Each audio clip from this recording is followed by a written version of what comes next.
naturally, when there is wood energy in a year and there's an element of fire, there's going to be combustion. So environmentally, of course, this is going to lead to rising temperatures. The Chinese feng shui mapping allows us to take a step back and see the larger picture of when temperatures are more likely to be going up from whatever causes and more likely to be going down. So this is a year where they're definitely going to be going up.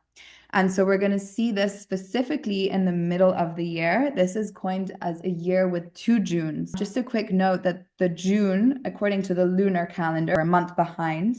So June is actually July and August, okay? Even though in the lunar calendar, it's called a June.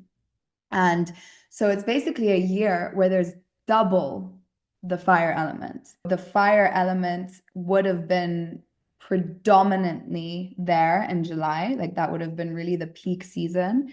And August, things would have started to cool down. But this year, we're not going to see that.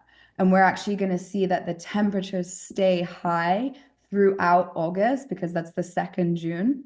And that's going to mean that the whole year's natural rhythm is going to be thrown off and going to be erring to the side of heat. And this can create a lot of instability collectively. Okay, of course, this is going to mean environmental, cultural shifts in the body.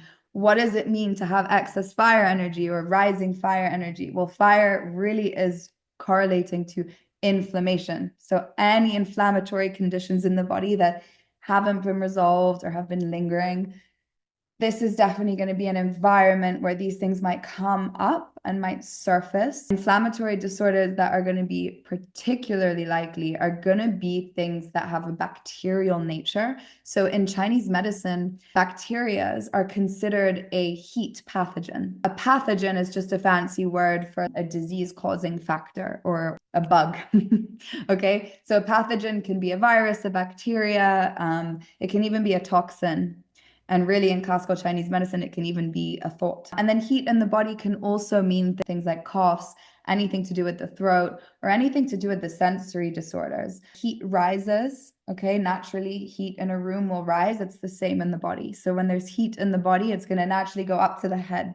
So that's why the whole sensory area, the head, are all going to be the first, or probably the most prone and most weakened by heat, because it's hard to get the heat out of your head when it's naturally rising upwards. So this can also create things like headaches, insomnia, overthinking, anxiety, right? Heat is just a form of qi. So qi can go, or it's a nature of qi, so it can go up to the head and it's going to create too much qi in the head, too much stagnation.